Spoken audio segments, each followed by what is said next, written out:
listening to Cleveland and Beyond with Andy Billman and Jared Watson, brought to you by Evergreen Podcasts.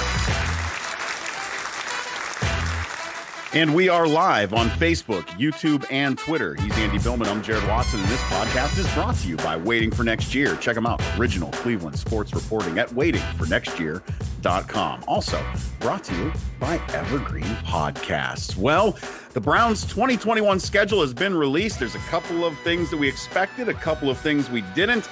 And that one big thing is that thing in the middle of the season. Andy and I will get into that and the whole breakdown coming up.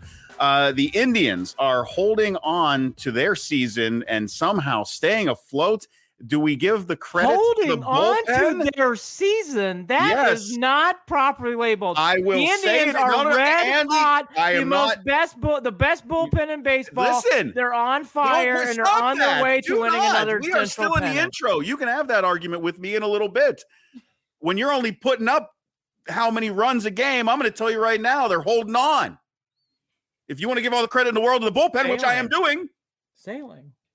doing, they're still barely holding on. All right. Sounds a little grumpy.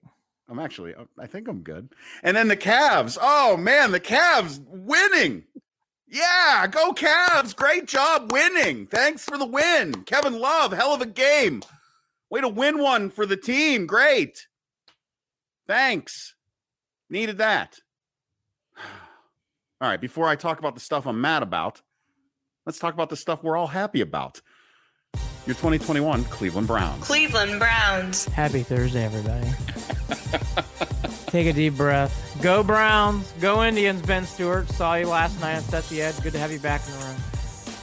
Some of this will be repetitive. Some of this will be brand new. Just pretend. Grasp on. The reason why it is so great to be a Browns fan is late game tonight's right, Ben. Drinking coffee. Just got some new crap to do, as Jared knows I got to do for work. So 10 o'clock? No, I'll be asleep. No, sorry, Ben. Yeah, by the way, no chance, Jared Watson. Jared Watson is going to barely make it through this show. Look, here's the thing. This is an exciting time to be a Browns fan because of not just its anticipation of the schedule, which Jared and I on the bad years would be getting excited about this. Yeah. This year is different because the Browns are so good.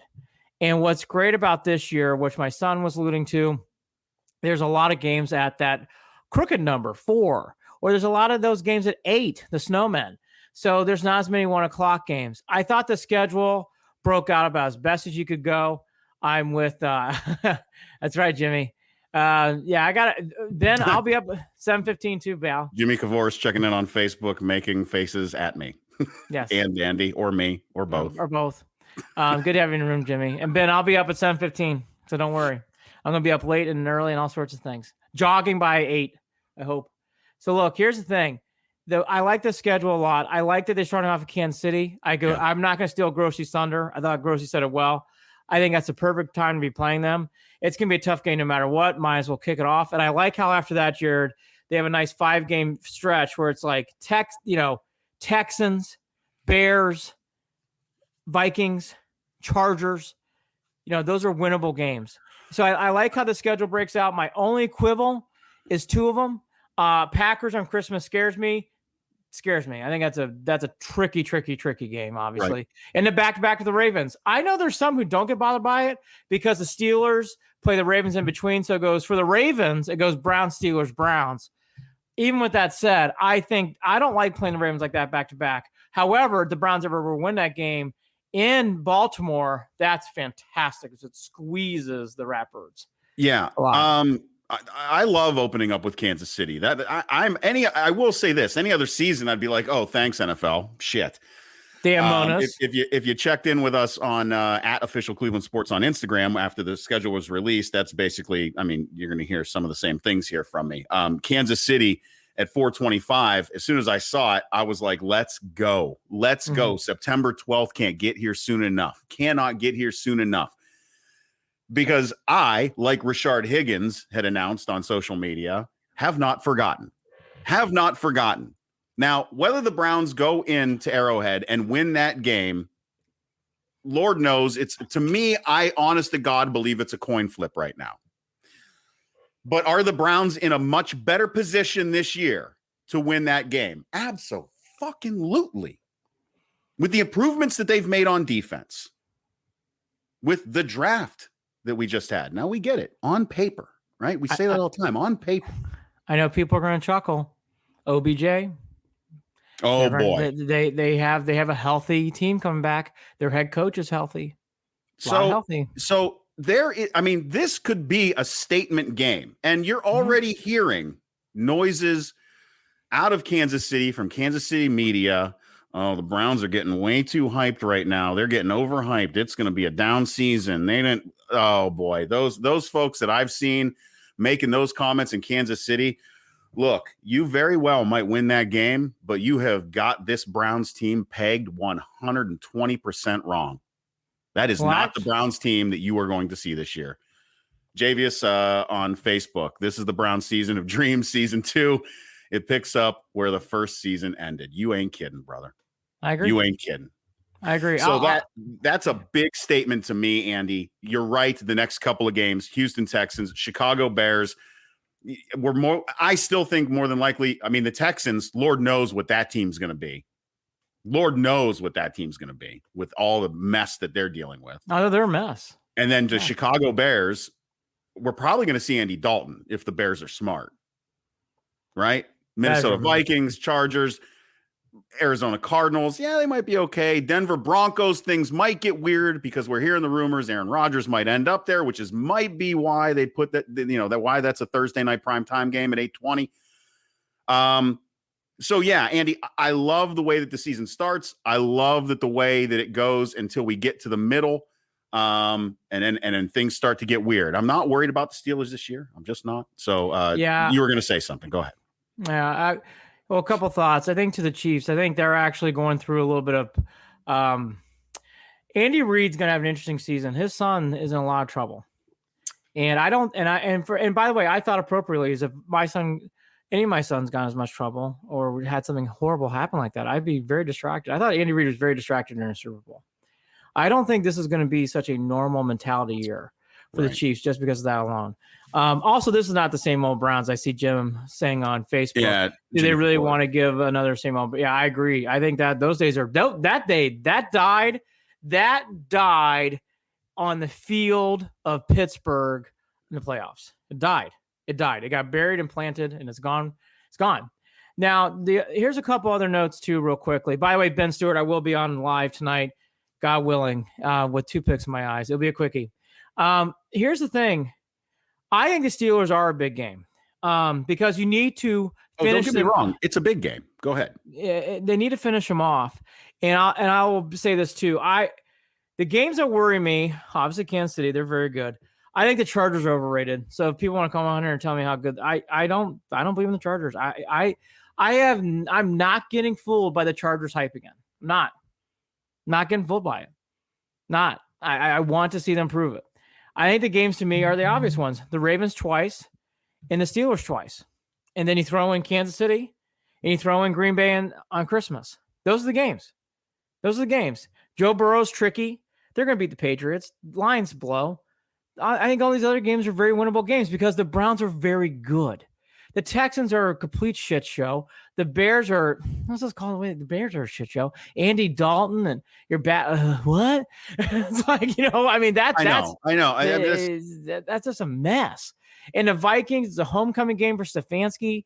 I think he'll really want to show up in that game and play well against his old foes and also against Kirk Cousins. And again, I gave my 2 cents. Like Arizona, tricky game, sure. Like, are there tricky games? Of course. But those are the games. The 2 Steeler games, the 2 Raven games, Kansas City, Green Bay. That's it. The Green Bay game is interesting for 2 reasons. One, because we know the quarterback issues that are going on there, Blake Bortles, blah, blah, blah, blah, blah. And then the other issue is Christmas Day. I personally am not a fan of a game on Christmas Day. I just don't like it. I don't want to have to worry about watching a game on Christmas Day. I've got other things I want to worry about on Christmas Day. And I'm going to be watching football on Christmas Day. And that's just how it's going to be. That frustrates me a little bit. Some folks love it. I don't love it. Sure. Whatever. I'll get over it. I'm sure I'll be fine by 4:25 with a couple glasses of eggnog and Sure.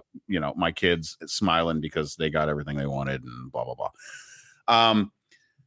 Let's get to that wonkiness though of the Ravens bye week Ravens. Because Tough really, spot. that's the strangest and most difficult part of this season, in my opinion. I agree. If you win that game, it's fantastic. If You lose win it, that away game. They start away. They start that first one away, and then they play that second one at home. And like you said, the Ravens during our bye week, it bodes well for us because the Ravens got to play the Steelers in between us. Correct. So you win. So I will say this, even if we don't win that game in Baltimore, you had better fucking come ready and win that game in Cleveland. You had better. Well, it's a tricky, again, it puts a lot of pressure. It does do the opposite though. If you were ever to win, and by the way, they can easily win in Baltimore. We all know that. If they win in Baltimore, it totally reverses skate. Yeah. It puts all the pressure on the Ravens to win that game on the 12th. So that's the way I look at it. I know some people have said about the Raiders. Look, the Raiders have always given Browns fits, and they are certainly talented. I'm not as afraid about the Raiders as other people are. But again, like Raiders and Cardinals, sure, absolutely. You don't roll out of bed correctly, you can lose those games. Absolutely. Like there's no question. Let me ask you this. We didn't talk about it the other day. Do you feel snubbed at all? Now, I'll lead off and say I don't care. But do you feel snubbed at all at the fact that the Ravens are playing 2 Monday night games and the Steelers are as well?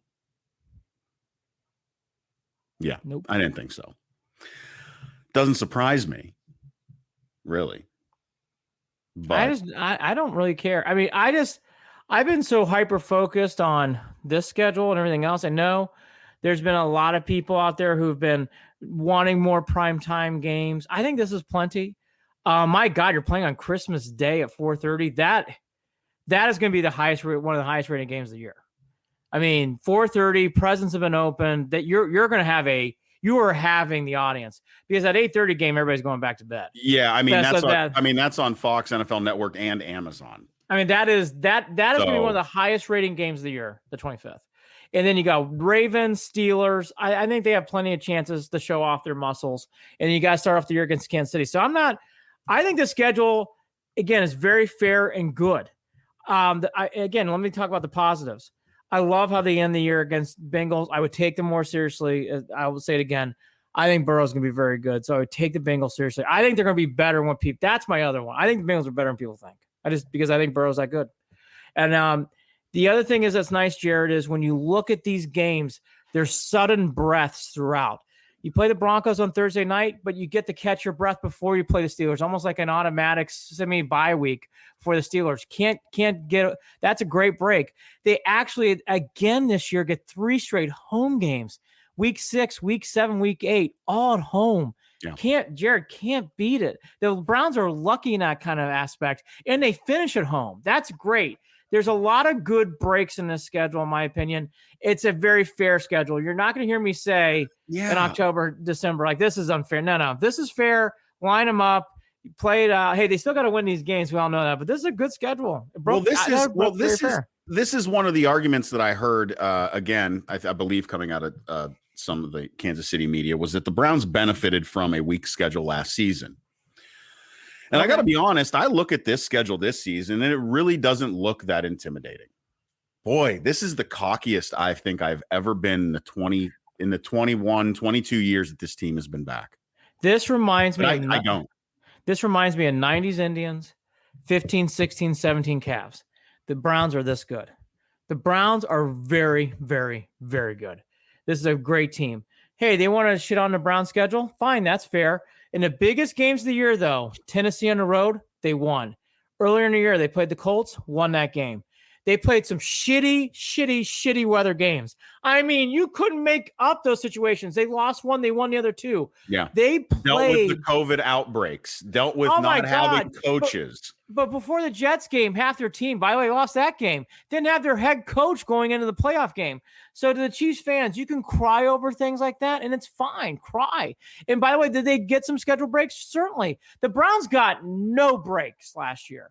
No. From first 2 practices, Greedy Williams and Delpa are basically out for the year. And 2 practices. Yeah. Two That defense, I mean, by the time we played them in the playoffs, that defense was decimated. Yeah. And we still should have fucking beat him. Had him on Chad Henne. That fucking head. No, yeah, I know. That fucking Chad Henne bothers me to no end. Hey, you got to hold on to the I don't want to relive that, but hey, didn't hold on the ball. Jim Kavoris on Facebook. Hope I said your last name right. CBS says the Browns have the hardest schedule in the NFL. I agree, Jim. Remember this. Here's a good grain of salt. Part of the reason why is because of how well the Steelers and Ravens played last year. So our division plays a lot to why the schedule is so right. tough. I mean, you got to remember the Browns in that division came in 3rd place. Correct. I mean that division puts out 3 playoff teams. Correct. I don't see that happening this season. I think the Steelers aren't making it right. I think 2. I think the Ravens will get a wild card. Yeah, I'm telling you. I think the Bengals are on their way in time with Burrow. Andy, I know we talk about this. I know you love Burrow. I don't love him. I'm just saying he's very good. You're right. I get it. He is. But again, what has that team done to make him better, to protect him, to protection's build him up? Protection's a problem. I just think what I'm seeing and what I'm saying is in 2 years, it's the Browns and Bengals. So I think the Ravens and Lamar Jackson, I don't know how much longer he can rely on his legs to win games. Here's a big year for the Ravens to me. And they've put the pressure on us, and they put their draft chips on the table. They've drafted, again, wide receivers high in the draft to help out Lamar Jackson. They have struck out on wide receivers in these drafts. It's a big year for this. In my opinion, I think the Ravens, Lamar Jackson's a hell of a player. What he did on Monday Night Football will never be erased from my brain. He's still on his head. He was so good. But I don't think that kind of play lasts for long. Michael Vick, Cam Newton, put in set quarterback who plays like that. It's fun to watch. It's great, but it doesn't last long. I think in 2 years, it's the Browns 1, Bengals 2. That's what I think in 2 years. I really do. I think the other team will slide back. In the comments, anybody's watching, give us your thoughts on what you think the final outcome of this season will be reflected in wins and losses. Andy, what do you think at the end of the season? Realistically, let's just do it. You want to run through it? Let's run through it. I was going to say it. I didn't know if you wanted to run through it. Let's play the schedule game. JV heard before we lead off. This is our year. I see a gleam, gentlemen, that shines brighter than 86, 87, 88. Yeah. JVS on Facebook. I completely agree. They have something that will take them over the top that I don't feel like they might, that was missing in those years. Again, I love the 80s Browns. No one loves the 80s Browns more than Jared and I do. No. They are not as good as the 90s Indians or 15, 16, 17 Cavs. This Browns team is. They really are. Oh, this Browns team is 90s. Oh, yes. 15, 16, 17 good. What this team has done, you're going to see it. You're going to see it what this defense is capable of. And that is going to be the catalyst to the Super Bowl. Very, very good. Very, very good. No, they're very, very good. All right, let's go through it. Chiefs. Boy, again, coin flip, but I genuinely, Andy, Browns win. Browns win close, but Browns win. 1-0. Texans. Should we even WW? Easy. 2-0. Bears 3-0. 3-0. Bears are folks. This is the biggest gift the NFL gave, because if they do lose to the Chiefs, I don't even think it's blinking. Texans and Bears are going down. Vikings, tricky spot, is on the road. Yeah, that's a tough one. And you're coming off of, you're undefeated at this point. I don't think Kevin gives that one up. I think they're 4-0. I think this is the game where I could come back and say, I kind of have a feeling, I think this is going to be a very hard game. It is. For them to win. Because Zimmer knows Stefanski so well. Kubiak knows him so well. I think the Browns win because that's how well talented they are. But that any other year, I'd be taking the Vikings. I think it's a mental trap game. I like Stefanski that much. I like the talent that much on the field. I'll go first on this other one. I think the Chargers are so overrated. I can't wait to stomp the shit out of them. Take the garbage out. 5-0. Cardinals, any chance? I think there's a no. It's at home. No, 6-0. Wild game. I get the feeling it's to be a wild game. Murray and Baker because of Oklahoma. Yep. You can feel it being weird and wild. I also say win. So God, we are 6-0. Denver. John Elway. I told you nobody scares me on this. 7-0. Steelers. Are you kidding me? Denver Broncos at home primetime? Yeah, Browns win. I've already skipped over. Steelers win. I want to repeat this. I want to repeat this again. I think the Steeler game is so big, and I think they have to put this team away. Win that game. It'll be tough, but they'll win. Boy, that's a Halloween game too. I forgot to mention that. That's Halloween. That's Halloween afternoon. Correct. Sure, there'll be some beers going around the stadium that day. In Cincinnati, could be tricky. Browns. All right, I'll be my realistic hat. I think they lose in Cincinnati. Are you just saying that? It is. They gotta lose one of these. No, they're 9-0. Wow, I am such a fucking homer right now. Pats.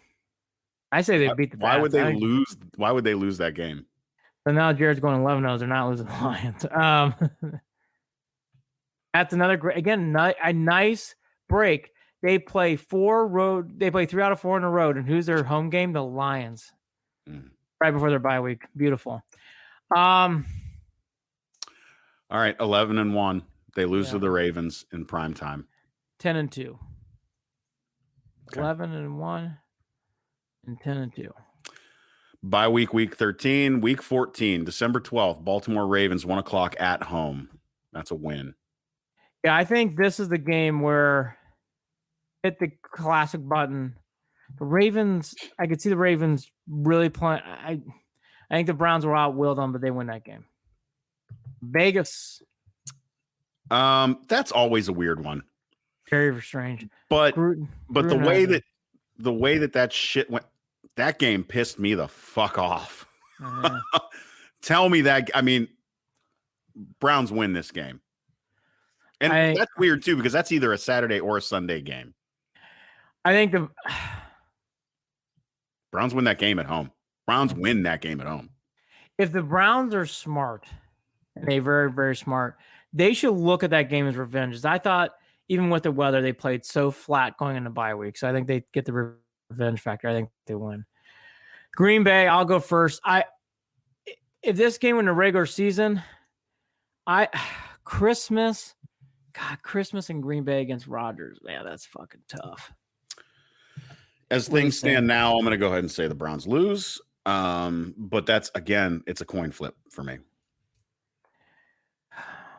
All right, I'll say they win. So what am I at? Right? What am I at? We're both at right now. 14-2. 13-2. 13-2. Both. I'm going to lead off here.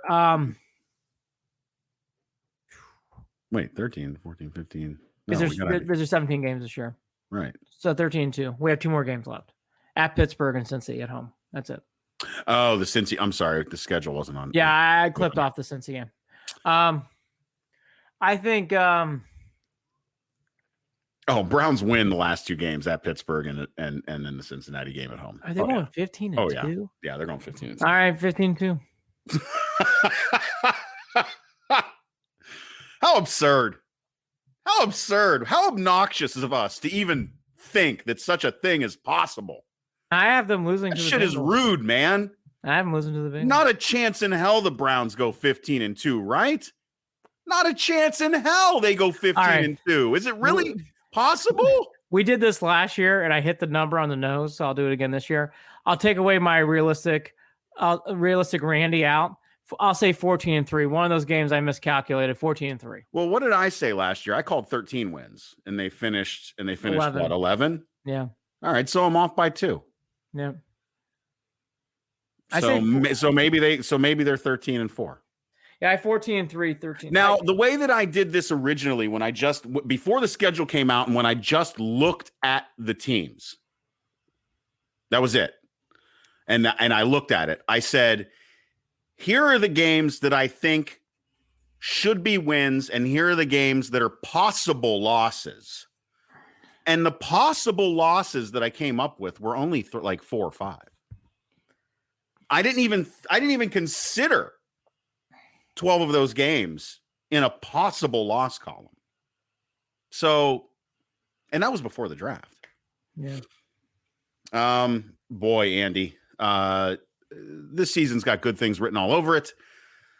And moving on from this, the schedule itself, these guys are already preparing. They're already preparing. Look, this year, what is great about this team is consistency. They finally have a year of consistency. Coaches stayed the same. There's really, I think this is, I haven't hit this hard enough, so I'm going to hit it harder tonight. I think a big thing about this year is you're not relying on unknowns. Jedrick Wills last year was an unknown. That was a big unknown. We've had a lot of unknowns, like is Denzel Ward good? Is Baker Mayfield good? Put in said player, are they good? This is the first year. That's why I'm very cocky. There's not a lot of unknowns. Yeah. There's really not. And that's why I have a hard time, people in Kansas City or maybe elsewhere saying, well, I think you're being too high. Well, where are the unknowns? Well, like, what are you really? Because Baker won big games. This team did big things. They went through hell and back with injuries and COVID. So they went up against adversity. They won big games on the road. They did well against the division last year. I mean, what the fuck? Why can't they skate high? 14-3 feels right, actually, the more I say it. It's probably what they are. Fucking get over it. Browns are really good. Going to Super Bowl. Sorry. Not sorry. Andy, what's crazy is if any of you out there sit down and you watch Building the Browns, which I don't do that often, actually. And it's a really good show. Every time I watch it, I'm like, I love this fucking show. Easy to watch. But a part of what makes it so easy to watch, including the draft episode, is that these guys in this front office, from Dee Podesta to Andrew Berry, to Woods, to Stefanski, to even Haslam, looks as calm as he's ever looked. Doesn't he look like his blood pressure has just dropped a lot? Yeah. Look how calm that man looks now. There is something very comforting about watching how they fucking operate. They know what they're doing. They are competent. We don't have to wonder. We don't have to deal with the chaos. We don't have head coaches jumping on desks. We don't have, Deshaun Kaiser is special. Get me that guy. We don't have, again, unknowns. We don't have all those unknowns. We don't have Wickersham articles coming out.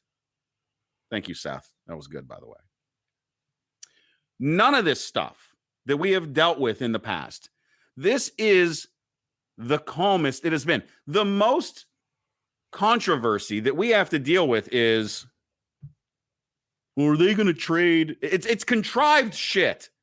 Everything, all the controversy, think about this. All the controversy that we've had to deal with as Browns fans over the past couple of months is contrived. Are they going to trade Odell Beckham Jr.? Are they going to bring Rodgers in over Baker Mayfield?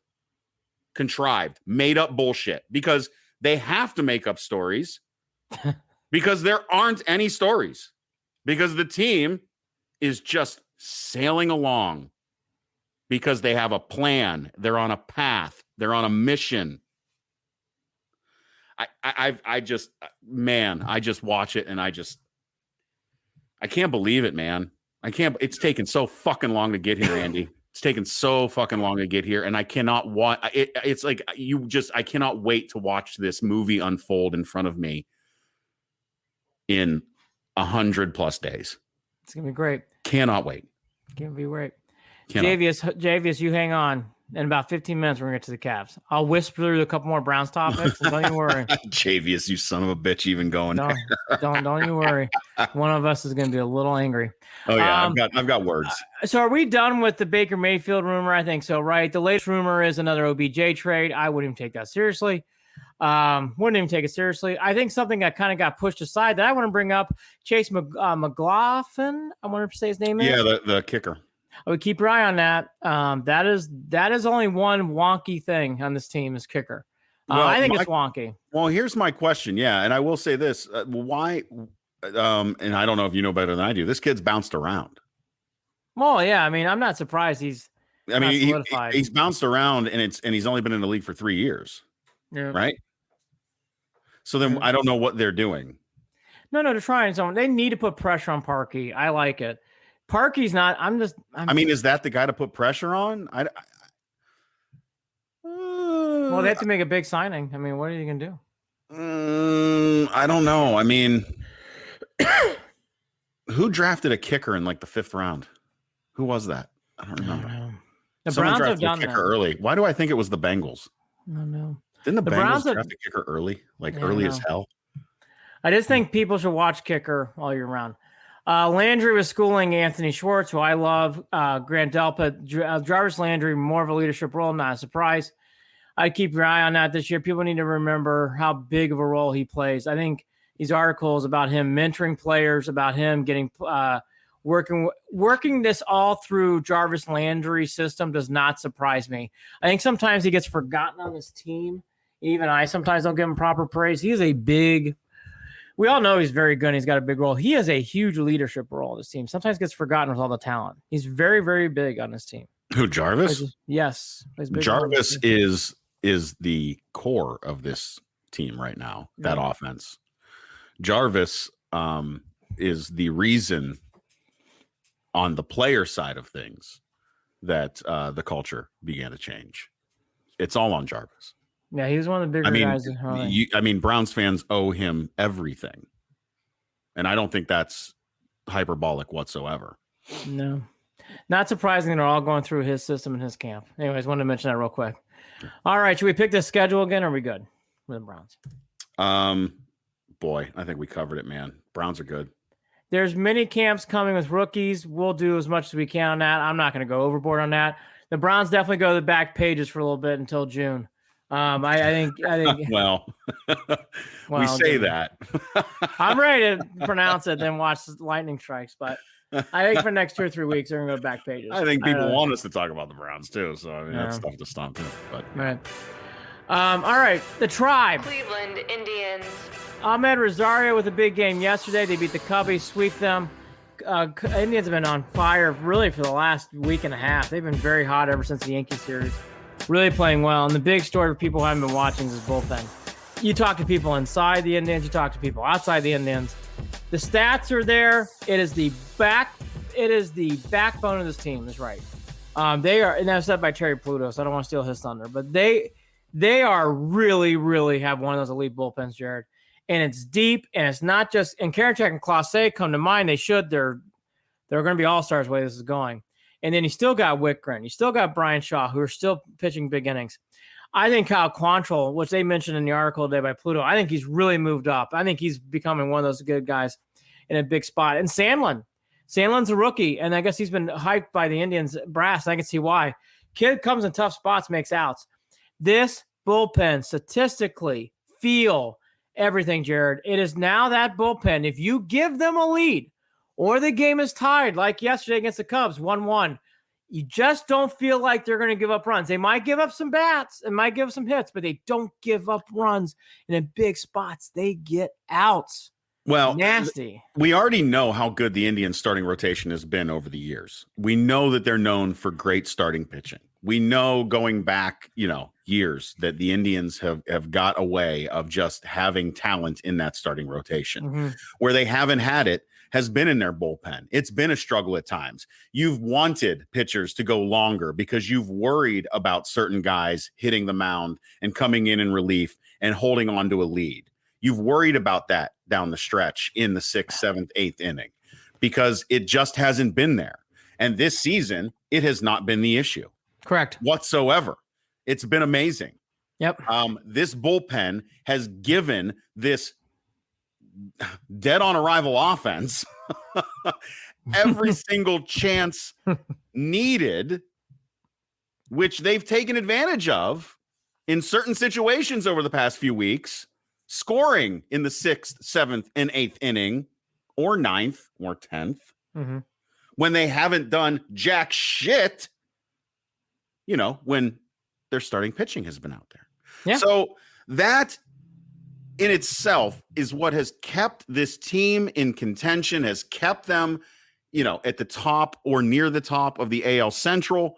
I love every bit of it. But Andy, I still will go back to this. How sustainable is it when you just aren't putting up any runs? You have to get some run support.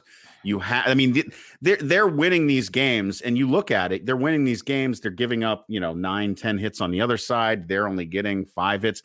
Last I looked in the American League, they were 8th in home runs, but they're not built for home runs. These guys aren't real we don't have a lot of home run hitters. Outside of Jose Ramirez and Franmil Reyes.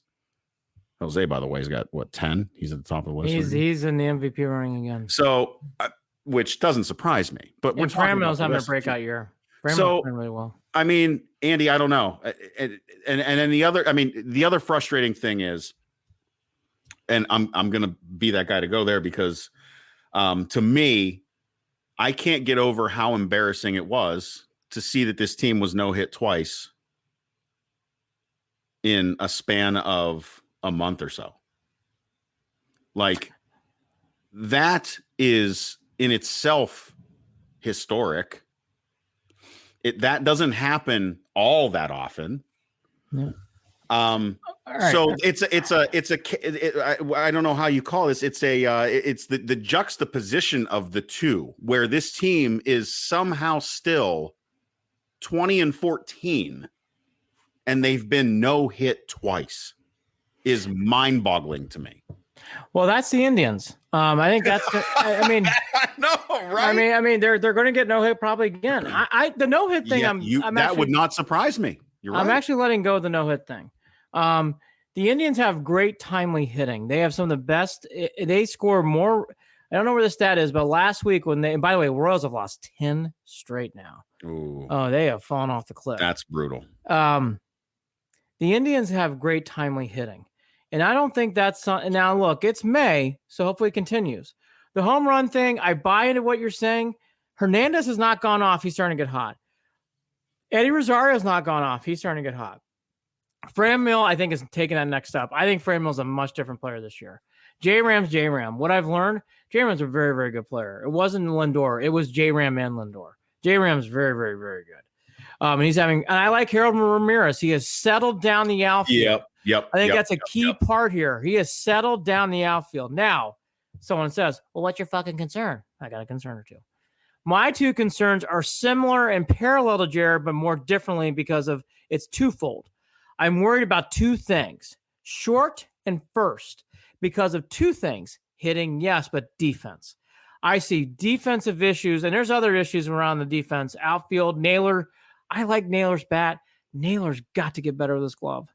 I'm going to say that probably throughout the year. I like Naylor a lot.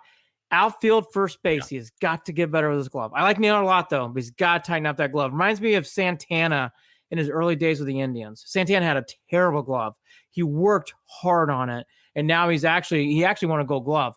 I think Naylor's going to do the same thing. This offseason, he's going to have to work hard on this glove because it's an issue. Now, all that to be said, short and first base is my big concerns. And I'll throw one more, which is lighter, but because they're so good defensively with Hedges, it's okay. It's catcher. There's no Perez now for about 2 or 3 months. So I think that's something else to keep your eye on. But short and first are dual. They really don't have hitters, obviously, and they really can't field. I mean, Jared, that's where I get concerned. The Tribe, I'm going to choke to death, so I'm going to make it quick. The defense still confirms. It's not COVID, folks. It's not COVID. I'm nervous about the Indians game tonight. And he's having an allergic reaction right now. Take a sip of water. Yeah, defensively, the Tribe does make me nervous, and I should have brought that up. You know what? I tend to forget their defense is. But you know what I've noticed too is the Tribe has reminded me about their defense because the past couple of games they have played good defense up until the 8th or 9th inning, and then somewhere up the middle something happens, and you're like, "Whoa!" But Jared, that's been all year. Are you fucking kidding me? You're going to do this shit now? Jimenez did that in the White Sox game. They got away from it. Indians late in spots, they hit, but they don't play defense either. And that is going to be a tricky thing down the road. They have to clean up that defense. Yeah. No, you ain't kidding. They absolutely have to do something to clean up that defense. But I also believe that that's something that they can clean up. I mean, because if you look I hope so, Jared. I see a lot. I think the defense is more. Here's where But here's my thing. I'm just saying, if Tito, it's on Tito, and I think that Tito will do. I mean, it's early still, Andy. We're talking 34 games into the season. It's very early. Yeah. They can clean that up. Again, at least they're doing this now, and they're still 20-14. Oh no, it's funny. We reverse roles. I know we just did. I think the hitting will find its spots, but it's going to be like this all year. But I've kind of accepted that, and I think something at first base will improve. I don't know about short and catcher, but I really think first base they'll get a bat in there somehow. They'll improve. This Bowers and Chang can't catch either. It's bizarre first base, so I think that will change. But this defense has had some issues, overthrows, outfield bizarre plays. Eddie Rosario made a bizarre play in Chicago a couple series ago. So they have some hiccups they have to clean up on defense. I know that I haven't seen a lot of realistic chatter, but I have seen people say, look, there's a real fit here for Pujols. If part-time, no. It can't be full-time. I don't think Pujols can play full-time anymore. And they're going to have to talk to him about that. If Pujols understands it's a part-time gig, I love it. Because I see, because they play the Tigers so much, I see in Miguel Cabrera, and I hate saying it, but they're the same player, same age right now. Play part-time, Albert, and I think that will help you, and I think that will actually help the Indians. I would love to see him here. I think 6-7 days a week, though, it's going to be mind-numbing. Spot for him. It really would. Oh, it'd be a great spot for him to land. It'd be a great spot for him to wrap up. A lot of guys of his stature have come to Cleveland at the end of their careers and done well and made themselves, endeared to the fans. I think of like the Giambis of the world and such. Not necessarily the same, but you get where I'm going. No, yeah. I mean, Pujols would fit well. At least he's got a great glove, and that at least alone will be helpful. I just think with his and he's been there. There's a lot of young kids on this team, and it wouldn't cost you anything. No. Again, he's free because he's been paid.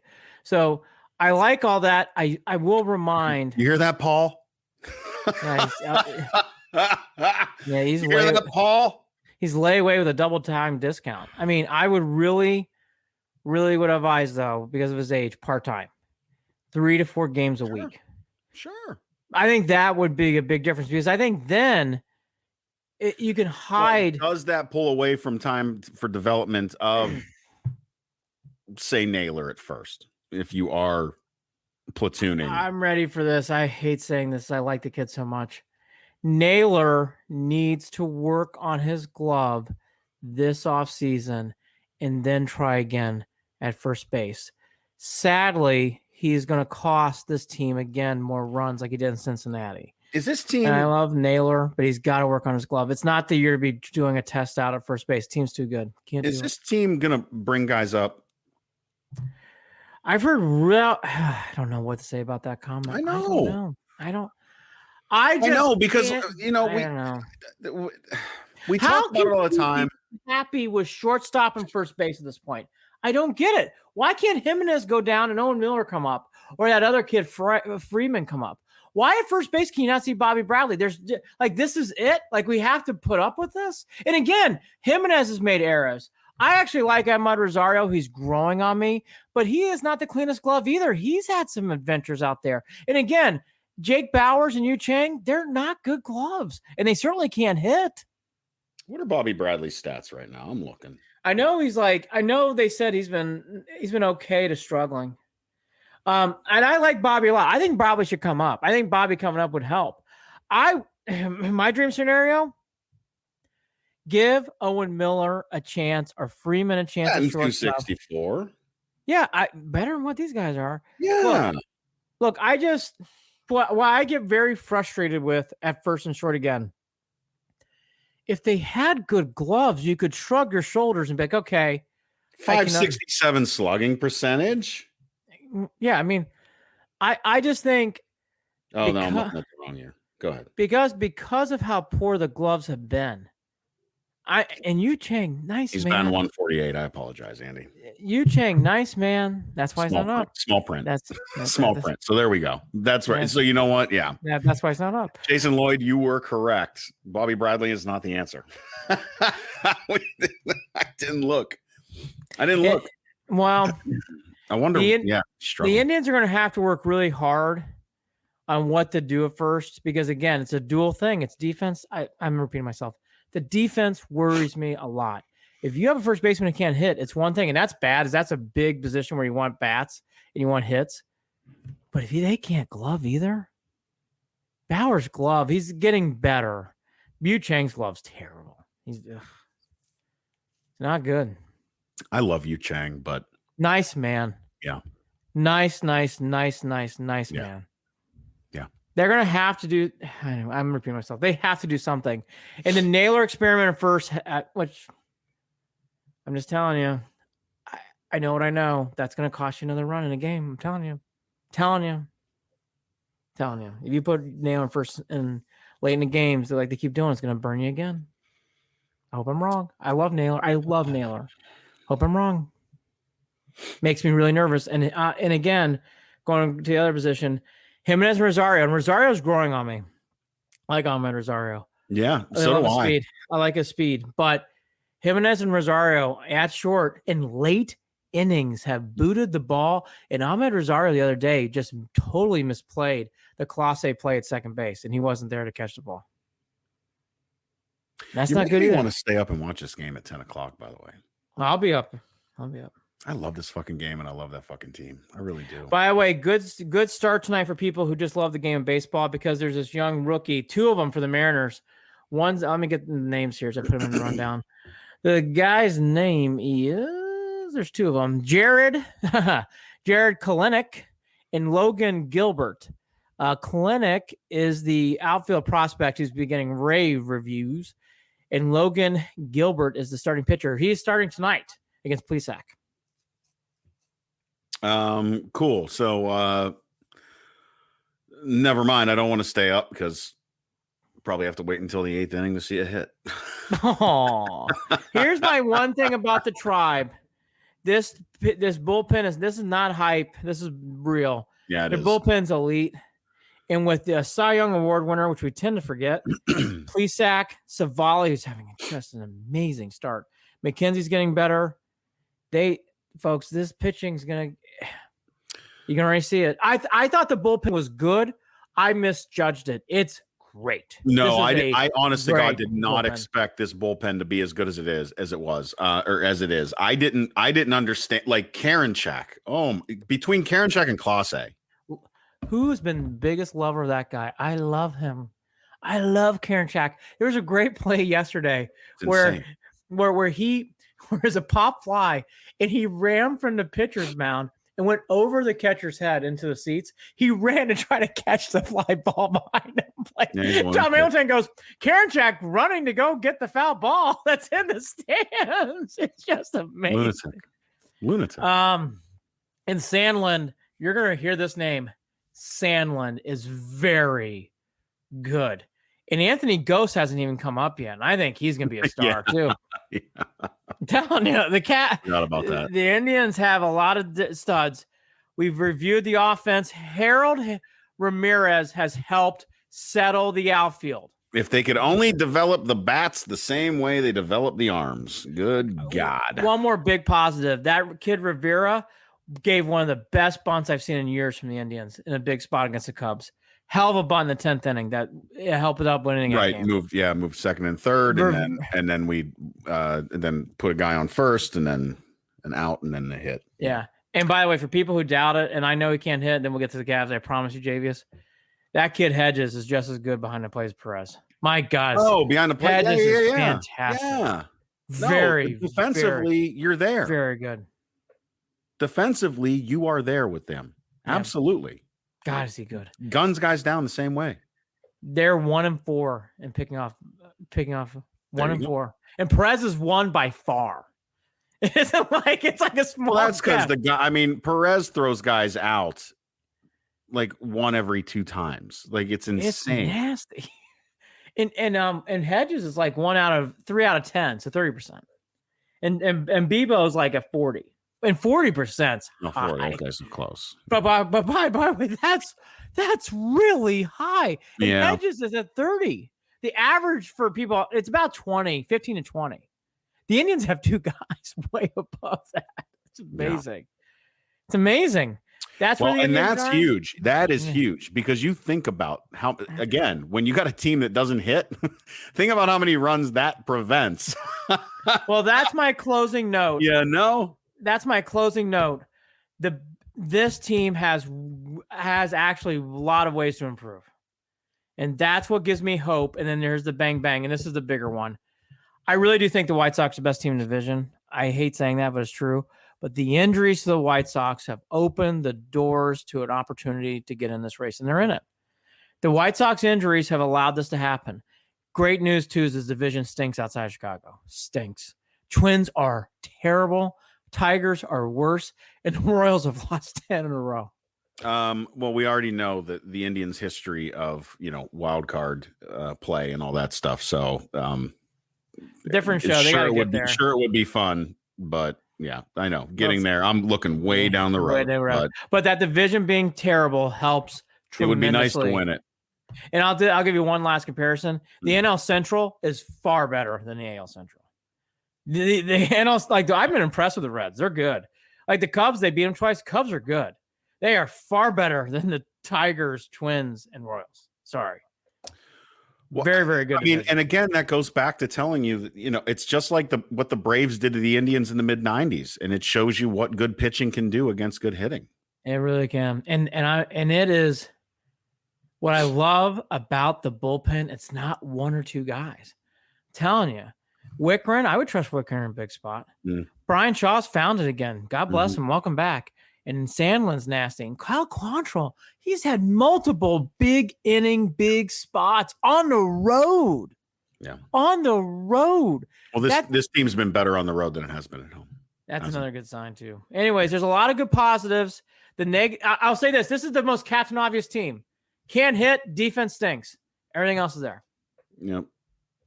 Everything else hitters. is there. No hitters, but still it's in play. I've given it. It's funny. I've given that. It's like, you know what? That's in play. It could happen in a game. Boy, I wonder, is that a Vegas prop bet or whatever? Is that how many more no hitters will be thrown against the Indians this season? Tim, I'm telling you, that's. How about this? I would parlay this. The Indians have one more no hitter thrown against them, and the Indians finish first in the AL Central. It's in play. You can win a lot of money on that. It is in play. You can win a lot of money on that. The Indians have a lot of games. I've watched them all where it's 3-5-0 and 3-11-0. And it's like, wow, the other team had 11 hits. They only scored 1 run. The Indians, it's happened multiple times this year. Cleveland Cavaliers. All right. Well, time for me to get pissed off. Oh, I'll let you take the lead on this. What's going on with the Cavs? So Kevin Love had one hell of a night. He was basically led the team to a win, their first win in God knows how long.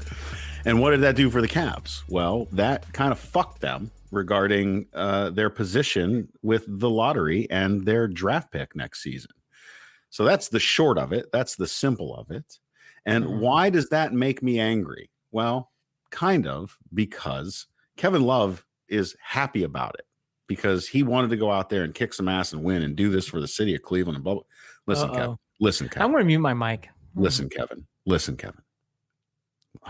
is so hard to do. I don't dislike Kevin Love. It's really hard for me to do everything that I'm doing right now. I don't dislike Kevin Love. You might not believe me, but I'm going to say it one more time. I do not dislike Kevin Love. But don't give me this disingenuous bullshit. There is no reason. He wanted to win reason. He wanted to win one for the fans. Fuck that. It is obnoxious. He made a lot of JVS wants to know on Facebook, why was he even playing? because he wanted to be out there. But I don't fucking know, Javius. We closed the season series hard against the Celtics. This is complete bullshit. If you wanted to win so fucking bad for the fans, then where the fuck were you the whole fucking season? Period. I don't want to hear it. Don't give me this shit about being proud to be out there and excited and blah, blah, blah. Look, the fans in that fucking out there in the fucking queue, the fucking Rocket, getting pissed off. I'm calling it the wrong fucking name. Almost called it the Gund. They might be standing and giving you ovations, and they might be excited about Anderson Varejao being out there, but I think it's all a crock of fucking shit. All of it. The team is fucking horse shit. Anderson Varejao is nothing but a fucking clown show. Has no business being back with the Cavs. Hasn't played in fucking years. I don't give a shit if he's playing well. Doing icy hot commercials. Kevin Love put the cherry on goddamn top by ruining shit and going off and winning a fucking game. Fuck that. Stupid. Oh, well, you can't be a real Cavs fan if you don't want them to win. Stop it. I wanted them to win all the games prior to this one. But they didn't. Fuck. I'm done. He really shot the ball well last night. I mean, Kevin Atkins, the Cavs won't recover from having Love for 5 or 7 more years. I don't know about 5 to 7, but Javius heard. They've been healthy scratching all season, and all caps. Now they want to win. Well, hi. I will bring down the. I will do the Stuart Smalley portion of the show now. Remember Stuart Smalley from Saturday Night Live? Look at my phone just to bring my blood pressure down. No, that's okay. Here's the way I look at it. I think this is a good send-off. And I think they should start the buyout contracts right now. And I'm actually being serious. Like, great way to send it off. You won the game. You know what's a good send-off? A pirate funeral. You put the body on a boat, you set it on fire, and you push it out to sea. How about that? All right. He's a champion mental health. Go ahead. Okay. So the fuck am I, Andy? I won't even get into that. So am I. So I think this is what's best for Kevin and the Cavs.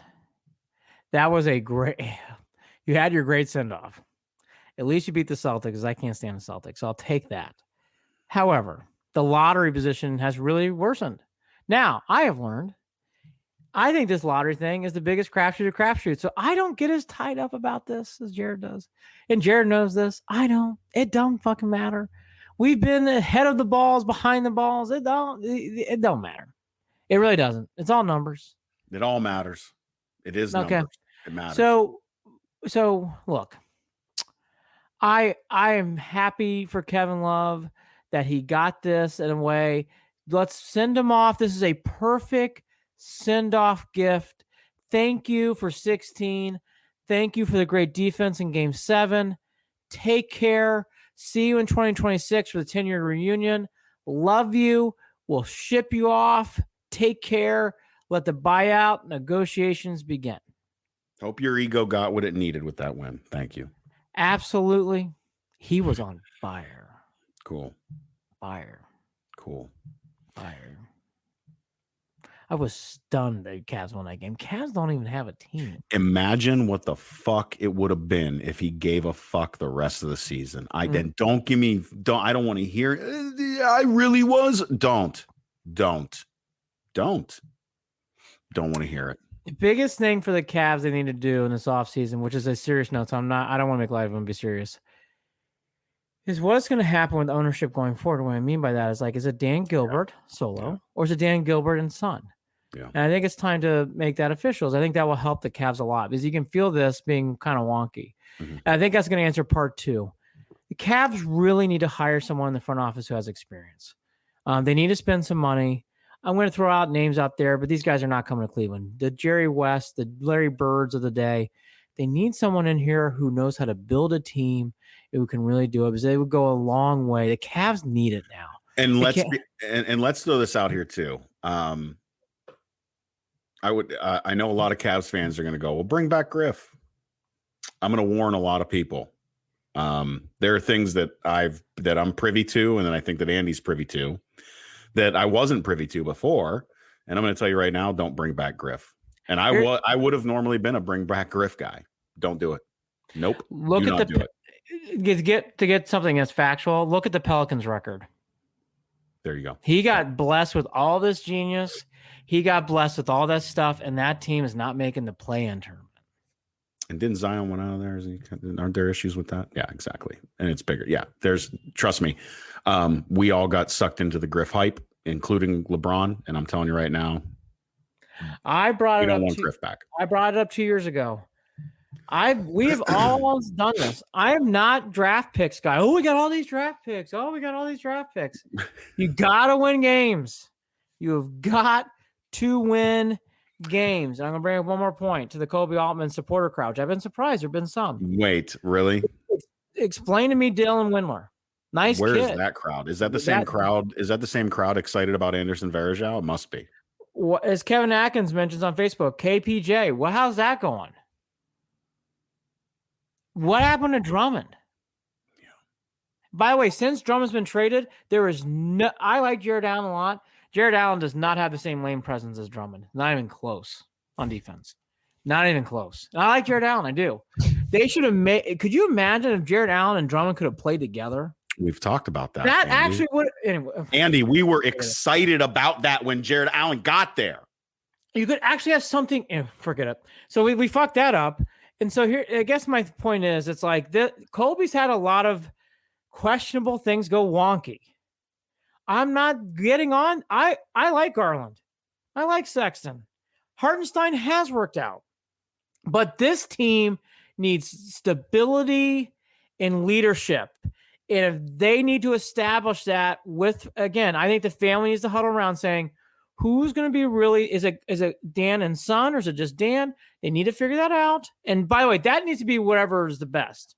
I'm not saying that I have a favor. I want to do what's best for the family, what's best for the team. But then secondly, they need to get someone in charge who has experience building teams. Yeah. Like some years, 40 or 50-year-old man or woman. Need someone with some years. Not a kid who's 30. Years. I want to see some age. I'm leaving it there. That is what's key to the Cavs. You want to break down all these players? They have good parts. They need a big star. Okay, we'll see what happens in the lottery. I mean, we can talk about that all day. It gets boring. Here's the reality. What are you going to do about the front office? What are you going to do about these other things? I think that is step one. This is a big off season for the Cavs. They have this beautiful jewel of arena. It's gorgeous. When you walk downtown, Jared and I look past it, it stands out. Like it reminds you of Jerry's World for basketball. It's gorgeous. I want to go in there. I want to get excited. That arena is going to rock and roll. Anyways, that is what I see. That's what I think. They need to start there, and then you can get to these other things. To get to where you want to go, and we know this as Cleveland sports fans, period, you've got to purge the demons, and we're going to get there with the Cavs. We're going to get there. Kobe Altman's going to be gone. They're going to figure it out. Yes, it might be a couple of years. It is already anyways. They got it. Yeah, we're already there. The structure in the front office is more important right now. How is this going to be led? And again, I'm not trying to put down younger energy. This Cavs team needs some experience. It's on Facebook. Kobe thinks the team is an Etch-a-Sketch. He messes it up and just shakes it up and starts over again. Yep. Not far off. Sad. And by the way, you're joking, but you're right. Yes. And here's here's my negative Nancy comment. I don't want to fucking see next year tryouts. Lamar Stevens tries out for 2 weeks. Then we sign him. Then we bury him on the bench. Dotson tries out for 2 weeks. Then we bury him, sign him on the bench. Dean Wade has 3 or 4 weeks. Then you don't see him again for a month. It's like open tryouts for the Cavs Thomas, come on down. We like you. Then we bury you on the bench. No more tryouts. I don't want tryouts. Hey, Andy, while we're doing this, congratulations, Lindsay Gottlieb, on your head coaching job for the USC Trojan women's basketball team. You can't get the fuck out of here soon enough. Again, I don't want open tryouts. And I will go to Javis's point on Facebook. I don't want undersized players anymore. He can't make this next pick. Javis is right. No. We've said this too. I don't want him to make the next pick. He's got to be gone before that. Now here's one cannot positive. Make the next pick. Cannot. I've watched every Cavs game. Unbelievable. Here's the one has Jared almost chokes on his water as I say that. Here's the one note though that is true. That's a good positive. Okoro is getting better a lot game to game in the last month and a half. I have seen good, steady improvement. Yeah. He is exciting. I like him. Again, though, he's not your true leader, but he is a good player. Like, that's the thing about the Cavs that I said the other night when we were all at dinner. I'll say it again. I like the Cavs parts. It isn't like the cupboard is bare. I don't see that. I felt that way a lot in the early years of 2000s, where it's like, it's Ricky Davis and this team sucks. I see parts. I like Hartenstein. I like Garland. He's improved. I don't mind Sexton. I know some people, I don't give it down on Sexton. I think he is what he is. Well, I like these certain parts. I like these parts. But what is the leadership? Leadership and identity, Andy. Yes. Those are the two things. Leadership and identity. Yes. Those are the hardest to come by. That's right. And that's why I'm going to scream, no more open tryouts next year. I don't want that. I don't want open tryouts. I will scream. If I see next year, it's like bringing in someone in from the D League to play for 2 weeks. Okay, cool. We like him. Give him a tryout. Bury him on the bench. That will drive me insane. That is the bubble screen of the Cavs from getting Freddie Kitchens there. No, it's like playing darts. It's like closing your eyes and just throwing darts. Lamar Stevens, I can go on. That drives me crazy. One other note. I like Bickerstaff. I want him to continue as coach. One big note, he has got to work on his rotations. His rotations are weird. And I'll give him a pass because this has been a weird year. Got to work on his rotations, though. Rotations were very strange throughout the year. Well, again, you can talk about it being weird, but who's available on any given night, too? Again. I just said it's a pass. JVS, I see your point. Now you're gonna get me going on one more. Then we got it probably runs. I got to eat my leg if I don't eat soon. Yeah, I'm ready to go eat. I made street tacos. I got carnitas. I got to go and some pork. I can go pair up. JVS, they need a true two guard. If they don't get that in the first pick, they have to move heaven and earth to get Green. Well, okay. So here's what I would say to you. I know what you're saying here. I actually will make one point. And I don't disagree with you, JV. I don't. Here's my one other point. Your point guard is Darius Garland, not Colin Sexton. Which we've talked about. That's Colin Sexton bringing up the ball I've seen it now. Watched every game. He's not good at it. Allow Darius Garland to bring up the ball. And they need, and JVS, I don't disagree about two guard. They need this Dellavedova. I love Delly. Oh my gosh, it needs to go. Like they need to get a good backup point guard to help Darius. Because Darius is really the only point guard the team has. Yeah. Anyways. Yeah. Touche, Mr. That's his point. Yeah. Shoot. Wow. What an exhausting show. The good, the bad, and the ugly, man. Kevin Atkins. I'd love to see Kevin Harper. I'd like to see Ron Harper back. Miami Ohio Pride. Follow us on Facebook, facebook.com/Cleveland and Beyond, on Twitter @CLE and Beyond. Shoot us an email, Andy and Jared @gmail.com. That's JARID, Andy and Jared @gmail.com. Andy will be there after the Indians game tonight. So probably at 10, 11, 12. Better fucking believe it. 1:30 in the evening on Instagram. I don't even know who's going to be watching. I don't know, but he's going to be there at Official Cleveland Sports. Oh, JVS, Kevin Atkins, that kid they'll all be there. My old ass is going to be asleep. Damian, TY Edits is a new one. She'll be there. It'll be on already. I want to watch it, but I'm going to sleep. Yeah. So at official Cleveland Sports, 150,000 Cleveland sports fans just hanging out there on that Instagram page. Go ahead and Chitter chatter. You can find us wherever podcasts are found, obviously, for any of you who are watching live and are not subscribed yet.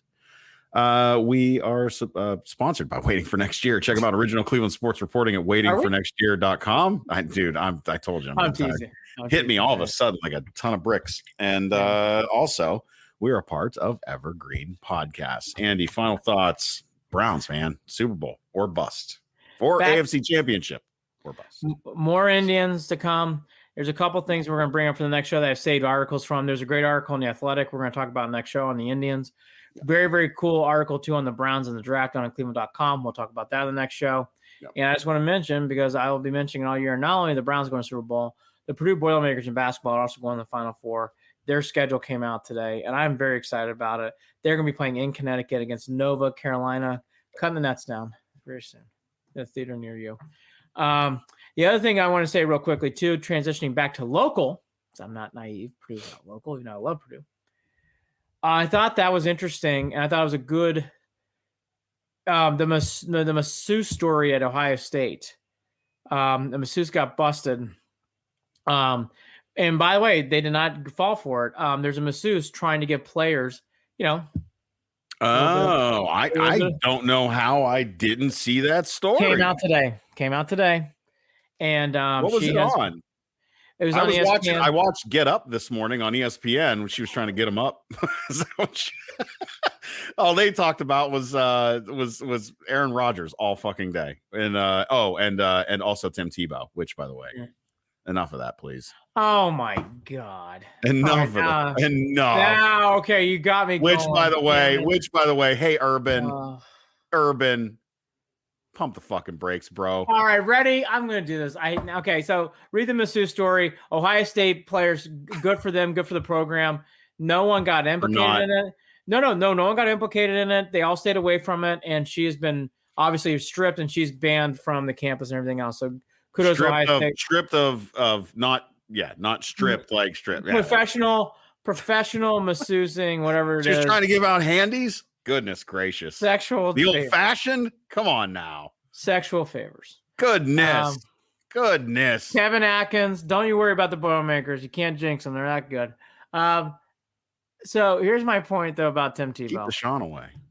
Tim Tebow's a nice man. Good man. I said this to Holly. And I'm going to say it here again, too. Glad it's not my fucking team. If Tim Tebow was going out for out routes, listen, I would be a little concerned. Not my team. Hey, if you want to cheer for that, what's his face on? Go for it. Listen, I heard on First Take. I heard, well, it's a great distraction for the circus away from Trevor Lawrence.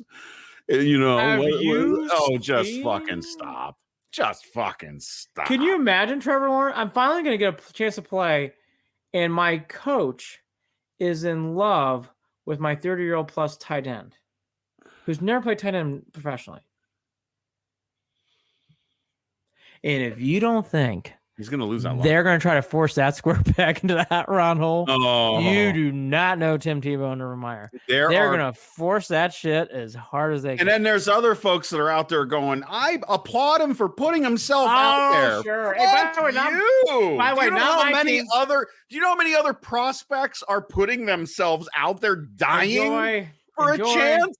Get the fuck out of here. That is nothing but ego and bullshit. Oh, it's so fucking gross. Gross. Enjoy. It's gross. Kevin Atkins was a good advice moment for Kobe Altman. Power forwards available if Tim Tebow gets cut. Very true. They cut Tebow. Kobe will sign him as a power forward. He tried out for the Mets. Going back to the NFL. Hey, why not? With this, he's putting himself out there. When I heard that shit today. I heard that shit, I applaud him for putting himself out there. What does that even mean? Not what is my this, team. The Bachelor on ABC? Can you imagine if you're in a huddle and you're Trevor Lawrence, you're like, so why are we playing the faster guys at tight end? Okay, so can you just if I just roll you the ball, just go out of bounds. And Tebow's not going to last there because there's going to be a fucking mutiny. Oh, and then look, even Urban made comments and was like, "Well, we haven't made a decision on whether." Urban, look. Yeah, I know, and I know. You and I both know. Tim Tebow's getting a number at the 53-man roster. Not my team. Again, gross, man. Not my team. Hey, shit is incestual. Just stop. Enjoy. Oh. Can't wait. Tim Tebow running out routes. This is going to the bathroom. Just literally out route. I'm done. That's can you imagine if you were cheering for the Jaguars? You're like, who's your starting tight end? Tim Tebow. Ugh. It's in play. It's not in play. There's no way. It's not in play. There's no way. The whole team will walk off the field. It's not in play. No, they won't. Oh, yes, they will. I'll tell you. Okay, ready? They won't look at Urban and tell him to go fuck himself. I'll bet you a beer. No way. I bet you a beer. Tim Tebow makes the roster. I bet you deal. Tim Tebow does not make the 52. Guaranteed. He does not. And we will see who gets to buy the beer. I heard those rumors. He looks faster than he did. He looks better than he's ever. All right, we got it. I swear to God, you know that's what they're saying. You know what the greatest? You heard that? That used to be us. Remember when we used to get people and they're like, they're saying that. Remember when we got that dude Dwayne Bowe? Urban is saying this. My guys are telling me, and Urban's going, I didn't go see him, but my guys went and saw him and he looks better than me. Sure. I swear to God. That's what's being said. I happen to be eating a hamburger at Steve Spurger's restaurant in Ocala, Florida. And you know who's there? Tim Tebow. I said, hey, Tim, what are you up to? I'm going to try to do tight end. I guarantee Tim Tebow will be on that roster. Not my team. Enjoy. I love it. I think it's great. So glad he's putting himself out there. Oh, shut up. Go Browns! Super Bowl or bust, motherfuckers! Here's my second prediction. He'll be in that SEC Nation set by November. And make the roster. Both. Double dip. Gross. Go Browns. Go Browns. Go Browns. Go Browns. Shh. Go Browns. Don't. Shh. Go Browns. We're done. Go Browns. Tim Tebow taking in. Stop. Go Browns. Damien, see you tonight at 1 a.m. Oh, Damien, you missed party. Just go watch the replay after it finally loads, or go listen to the podcast. I'll have it up tomorrow morning. Go Browns. Love you, Damien. Thanks for checking. Kevin Love, thanks for the years, man. Kevin Love, thanks for congrats. You good job. Check out. You can go back to having a calf strain. Bye. Take care. Love you, Karen Jack. Keep that energy up, brother. Okay. Go Browns. Go Browns. Purdue Final Four. 15-3. 14-3, and then you're gonna add a 1, 2. So that's they're gonna go 17-3. Oh yeah. 14-3. Yeah, they 15-2. 15-2. That's what we think, but we'll be realistic and take one. They'll do something. Super Bowl. Go Browns. Sipping champagne for the wins in the fall. Talk again soon. Take care. Bye. Last time. Cleveland and Beyond with Andy and Jared is a part of Evergreen Podcast. You can follow them on Facebook at facebook.com/Cleveland and Beyond, on Twitter at CLE and Beyond, or shoot them an email at andyandjared@gmail.com. And don't forget to visit the website, clevelandandbeyond.net.